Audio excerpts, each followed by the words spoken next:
সতীর্থ ঋতুপর্ণাকে ইডি তলব করতে বিস্ফোরক শ্রীলেখা। ভোটের মধ্যে জাতীয় পুরস্কার প্রাপ্ত টলিউড অভিনেত্রী ঋতুপর্ণা সেনগুপ্তকে রেশন দুর্নীতি মামলায় তলব করেছে ইডি। সূত্রের খবর, আগামী 5 জুন ঋতুপর্ণাকে সল্টলেকের সিজিও কমপ্লেক্সে জিজ্ঞাসাবাদের জন্য ডাকা হয়েছে। আর এই খবর সামনে আসতেই রীতিমতো শোরগোল রাজ্যে। প্রসঙ্গত, এর আগে রোজভ্যালি কাণ্ডে উঠে এসেছিল টলিউডের প্রথম সারির অভিনেত্রী ঋতুপর্ণা সেনগুপ্তের নাম।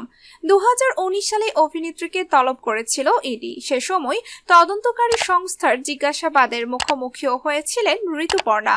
আর এবার 2024-এ এসে রেশন দুর্নীতি।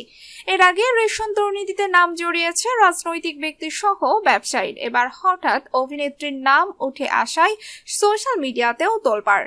সমাজ মাধ্যমে নানা মুনি নানা মত ব্যক্ত করছেন। সেরকমই সৌরভ দত্ত নামে একজন নিজের ফেসবুক থেকে লিখেছেন, রোজভ্যালি রেশন অনেক দুর্নীতিতেই নাম জড়াচ্ছে ঋতুপর্ণার, কিন্তু টলিউড ইন্ডাস্ট্রি থাকবে নীরব।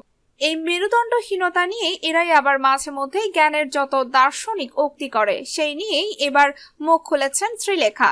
দর্শক বন্ধুরা, ভিডিওটি আপনার কাছে কেমন লেগেছে তা অবশ্যই কমেন্ট করে জানাবেন। ভিডিওটি ভালো লাগলে শেয়ার করে দিবেন। ধন্যবাদ।